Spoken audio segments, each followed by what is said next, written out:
Hello, welcome to a new student preview of Graduate and Professional Studies at St. Mary's College. As the title suggests, my goal in the next 30 minutes is to provide you with some insights into the student experience at St. Mary's and hopefully make your transition just a little bit easier.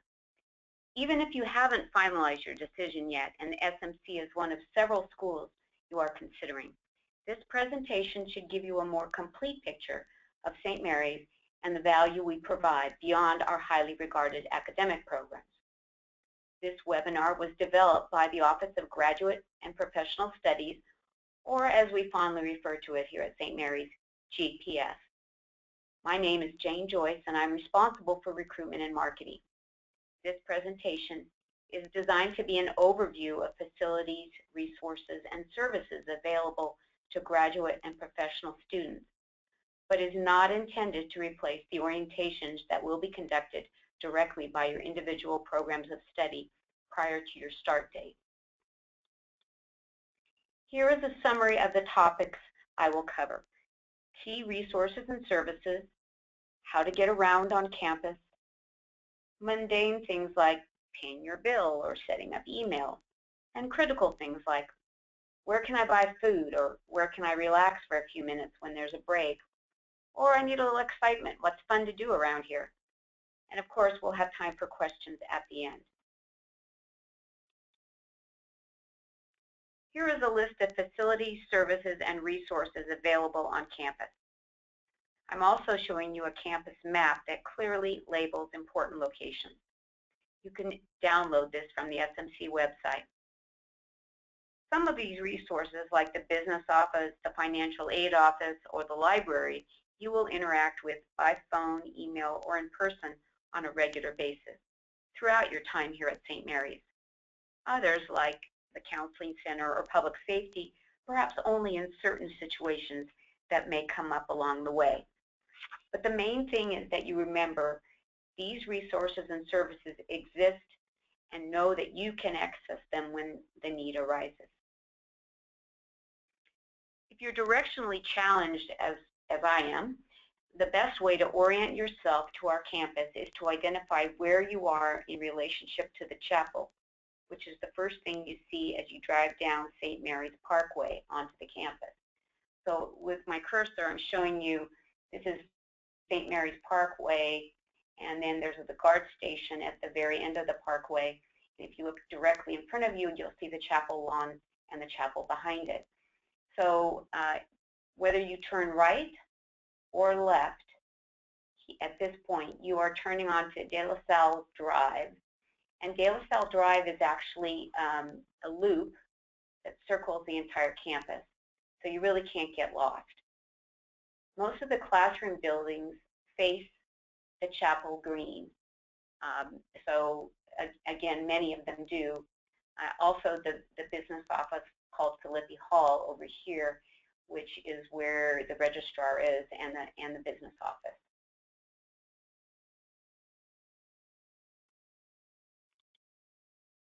Now here's a few pictures of the classroom buildings. Here's what I was describing on the map. Here's a visual of, in the upper right-hand corner, of the chapel and the chapel green in front of it. And behind these trees over here on the right, you can see there's a classroom building, Garaventa. And out of sight, further over on the right, is one of the newer academic buildings, Philippi Academic Hall, not to be confused with Philippi Hall, which is over here on the left of the chapel lawn. And that's, again, where the business office is and where the registrar is. But Philippi Academic Hall is actually a classroom building on the first floor, and then the School of Education is housed on the second floor. So then there's Garaventa, and then there's Dante, of course the chapel, and then out of view on the left you have Galileo, as well as Seychelles, two other classroom buildings.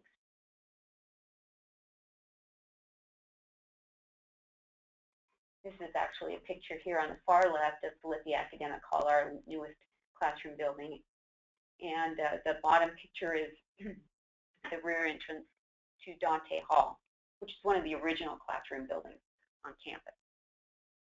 As I said, you can make a loop around campus on De La Salle Drive, and right where you started, but in the back of campus, beyond here where the chapel is, you will find the SOTA Activity Center, which is our conference center, as well as the McKeon Pavilion, which is where our St. Mary's basketball team plays their games, their home games anyway. Your SMC photo ID card is going to be your key to all services and events on campus. Your SMC email address is where all your campus communications will be sent. As I'm sure you know, you can set it up so that it forwards on to your personal email address if that's your preference. But you need to be able to access your St. Mary's email one way or the other. You'll also need a parking permit to park on campus, but the good news is it's free. Yes, free, at least for now, from public safety. Just be sure to park in designated student parking areas and not in the lots for faculty and staff, which is a surefire way of getting on the wrong side of your professor. I'm really actually just kidding, but it is important to pay attention to the postings as to what lots are for commuter students and what lots are for faculty and staff. And then last but not least is Gale Express, which you will become quite familiar with as you register for class, check on your grades, or pay your tuition.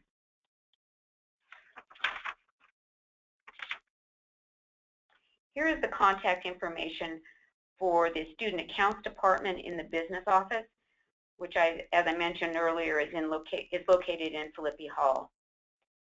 They're there to help, so take advantage of the fact that you are attending a small school like St. Mary's, where it's easy to talk to someone person to person and discuss a problem, a concern, or ask a question.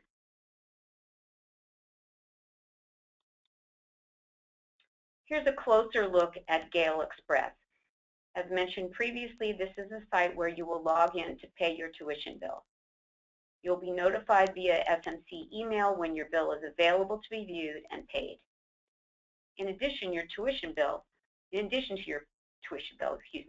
Gale Express is also where you can research and register for classes, check your financial aid award, and view your grades. And even as a non-student, if you haven't actually been accepted into St. Mary's, or you haven't applied yet, or you're just at the beginning of the process, you can log into Gale Express as a guest to get a sense of what the schedule looks like for certain types of classes. There are two types of student loans for graduate students: unsubsidized direct and Graduate Plus. The direct loan maximum is $20,500 per academic year, or $138,500 lifetime. There is no maximum for Grad Plus, which can be used to bridge the gap between the direct loan and the total cost of your attendance, including, if you wish, living expenses. Now, you're not eligible for Grad Plus if you have adverse credit history, like a bankruptcy, late payer status, defaulting on a loan, or excessive credit card debt. That doesn't apply to the direct loan unless you've actually defaulted on a federal loan. You need to apply only once at the beginning of your program for the direct loan, but you must reapply every year for Grad Plus. And remember, if your program offers a Jan term, which many of the programs in the School of Education do, there is no regular disbursement of financial aid at that time. So you need to arrange for those funds to be added to the preceding fall term disbursement or the following spring term disbursement. But be sure to talk to the business office directly to make sure they understand the situation, that they understand that you are getting financial aid. Don't assume that they know that. And you might also ask them if they would consider waiving the late fee if you're paying in the spring for Jan term. I can't guarantee you that they will do that, but it's worth asking. And again, another benefit of attending a smaller school. Everyone should complete the FAFSA, which is the free application for federal student aid. This is in case your financial circumstances change mid-year. You didn't think you'd need a loan, now you do. It's hard to react that quickly. So it's a good idea to fill it out at the beginning of, beginning, and at least you'll have that step taken care of. Because even if you don't intend to take out a loan, some need-based scholarships will require you to complete a FAFSA anyway. A new FAFSA must be submitted at the beginning of every calendar year, but you are funded based on the courses taken during the academic year, which runs July 1st through June 30th. So we're now in the spring term at St. Mary's, which is spring term of the academic year of 2015-2016. But summer and fall of this calendar year will fall into the next academic year, which is 2016-2017. And remember, the entire financial aid process can be handled via phone or email, if that's what you want. It's really there for your convenience. And also remember that all full-time graduate students should qualify for $20,500 a year, unless, as I mentioned earlier, you've defaulted on a federal loan. But no matter what your income level, this is an unsubsidized loan and you should qualify for it. And one other thing, when you do submit your FAFSA and you indicate St. Mary's as a college you would like that information to be sent to, that will initiate the loan process for you once you've been accepted to your program of study. So they won't do anything until you've actually applied and been accepted to the program. In terms of the types and sources of scholarships, here are a few. They're school-specific or program-specific. Here at St. Mary's, the School of Education, Graduate Business, MFA in Creative Writing, the MA in Kinesiology, and the MFA in Dance all offer partial scholarships for incoming and, in some cases, current students. Details can be found on their program website. St. Mary's College offers assistantships or fellowships in the MFA in Creative Writing and the MA in Kinesiology programs. Details on that can be found on their program websites. Professional associations or organizations in your field.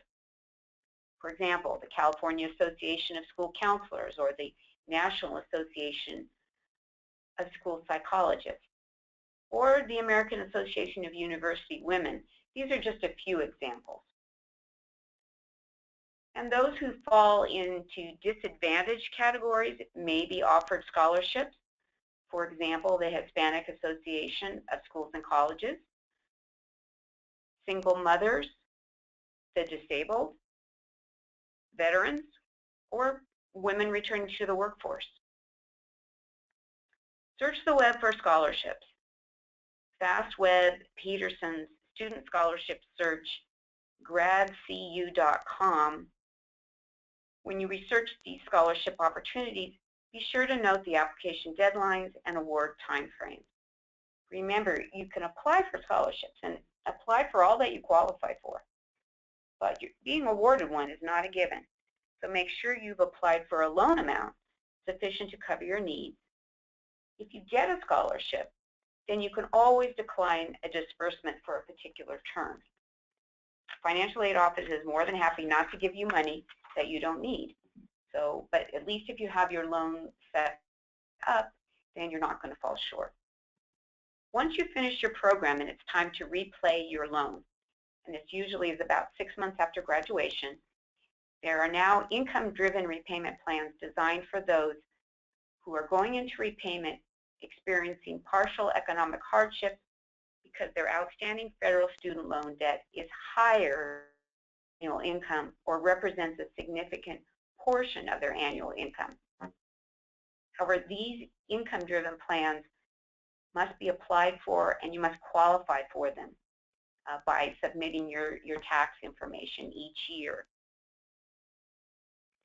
And then income-based repayment coupled with working for 10 years in public service, and this could be a loan, could be a school, a hospital, the military, government job, really anything in the nonprofit sector will qualify you as and will qualify as eligible employment for public service loan forgiveness.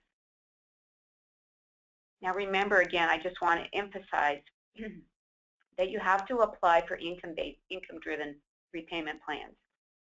If you don't apply for them, you will automatically go into standard repayment. And standard repayment is set up, whatever you owe, it's basically, it sets up a monthly payment that paying that monthly payment for 10 years will pay off your loan entirely. Income-based repayment is not based on the amount you borrowed, but rather on your earnings. So that could significantly reduce your monthly payments, and that is why at the end of the 10 years, if you are working in public service, then if there's a loan balance, which there would be if you're on income-based repayment, the federal government will repay the balance or pay off the balance for you. One caveat, that could be considered taxable income at that point. So you do need to prepare for that. To get more information on financial aid, be sure and register for one of my monthly financial aid webinars. You can find the registration link on the Graduate and Professional Studies calendar webpage. But I can tell you that right now that my next financial aid webinar is on February 17th, and it will be from 5:15 to 6 in the same format as this webinar today. Through the St. Mary's Business Office, you also have the option to set up a monthly tuition payment to make it more manageable. You can find the contract on their website, but remember, it must be submitted before the start of each term. So this is basically for somebody that overall they have the money to cover their tuition, but they'd like to break it up into more manageable pieces. So fall and spring are broken up into 3 payments each, and summer is broken up into 2 payments, just to make it a little bit more manageable and to spread it out. But remember, you do have to fill out the contract, get it into the business office before you start your classes. Also new this year is the SALT Financial Literacy Program. This is available to you throughout your time at St. Mary's and also as an alum. This service is provided by our financial aid office and is an online tool that offers help with managing your finances and loan repayment, as well as loan debt counseling and advocacy. This is not something that every school will have as a service for you. So it truly is a differentiator for St. Mary's. And again, it's not just while you're a student, but also when you become an alumnus. It also has job, internship, and scholarship search, a search function in it. So again, another resource for you to draw on.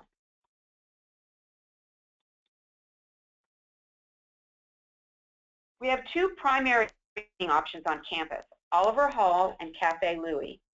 Oliver Hall offers breakfast, lunch, and dinner during the week, and brunch and dinner on weekends. The late night dining program offered nightly gives students a break from studying and a place to gather with friends and have a sandwich, grab a burger, or enjoy an ice cream. In the morning, Cafe Louie has fresh brewed selections, Starbucks coffees, and a variety of fresh baked pastries.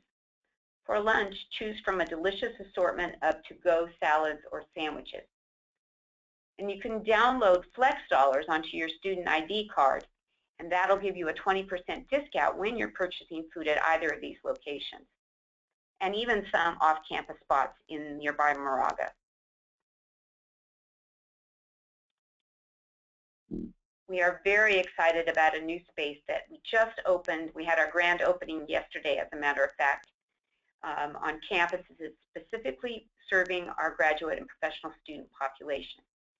Our new Graduate and Professional Student Resource Center is located conveniently between Oliver Hall and Cafe Louie and offers a comfortable lounge area as well as a study area and a private, technologically equipped conference room that comfortably seats 16 students. And this can be reserved and used for group meetings or project collaboration or workshops. And students, graduate students, have first priority to this meeting room. I'm sorry you all couldn't be at our grand opening last night from 3:30 to 7:30. We had a tremendous showing. It was a lot of fun. food and drink and good conversation, and we think it's off to a great beginning. Nearly 3 years after its proposal, a new recreation center that gives St. Mary's College students a place to exercise and hang out opened its doors. And this was just last spring. There's a beautiful pool, a climbing wall, 3 indoor courts for basketball, soccer, and volleyball, a fitness center, which I use personally, and it's as nice as any club that I've ever belonged to, maybe even nicer, and rooms for yoga, dance, and spinning. The new recreation center has plenty to offer for all of the college community here. There's even a Jamba Juice located inside, offering fresh fruit smoothies as well as an assortment of to-go salads or sandwiches. This is a list of additional campus resources available to our students. I'll comment on a few of them. One of the great things about our library, which is pictured in the lower right-hand corner of this slide, is the level of assistance our librarians provide. You can call them, you email them, chat with them, or text them. Meet them in person when you need help with a search strategy or a topic for a research assignment, or with a selection of appropriate electronic resources and reference materials. The Writing Center, which is pictured at the top of the slide, upper top corner, right side, is a welcoming, friendly environment that's student-run and student-oriented. Their advising strategies have shown real results in terms of the quality of student writing. Their goal is simply to make writing accessible and manageable for all students, and they are located in the first floor of De La Salle Hall. And of course, pictured in the middle, our graduate and professional students are invited to utilize the services of the Career Center.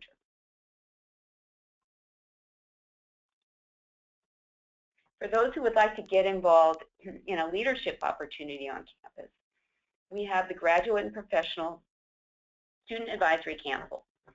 The GPSAC provides input to campus leadership, excuse me, campus leadership regarding the student experience and how it can be improved. This organization also helps to build community across the various GPS programs. And we have representatives from all the GPS programs on this council. Also, the Academic Honor Council is another leadership opportunity.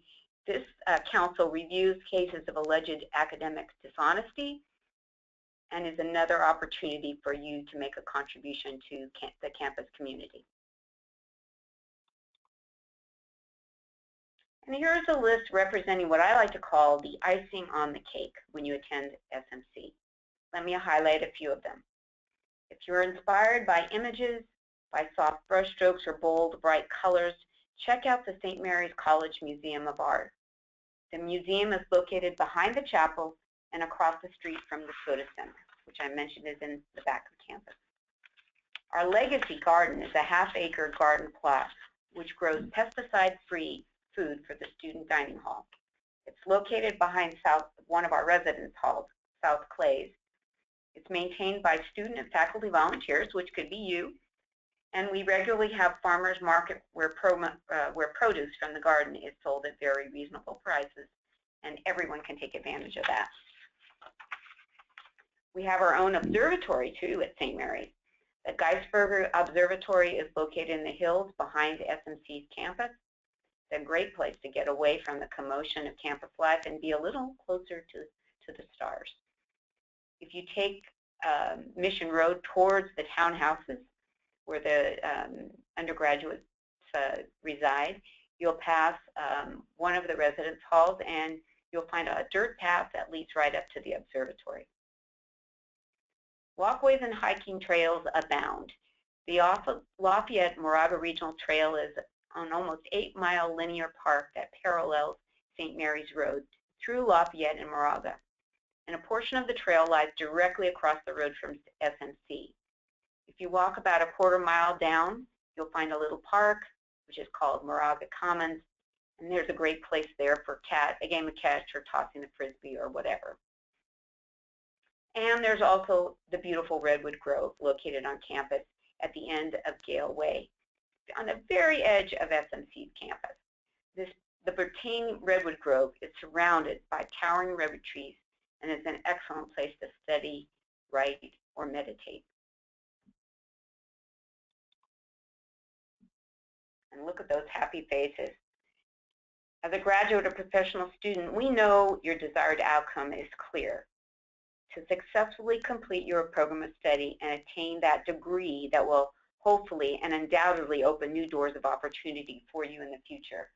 And these are actual pictures of our graduates getting ready before the ceremony, staying seated during the ceremony with barely contained excitement, and then afterwards sharing a celebration with their family. And picture yourself in one of these scenarios in the not too distant future. And that really concludes my presentation. This is, again, sponsored by the Office of Graduate and Professional Studies.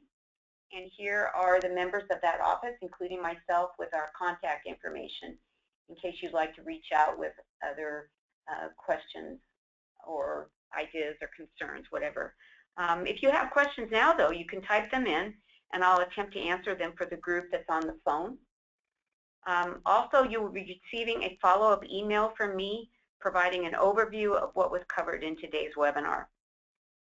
I want to thank you for tuning in, and I hope that you found this session beneficial and feel just a little better prepared to take full advantage of all that St. Mary's has to offer you as a graduate or professional student. I really mean it when I say we look forward to seeing you around campus soon. Okay, so let me just see if anybody has any questions. I'll pause here for just a few minutes, see if anybody has anything they want to pose.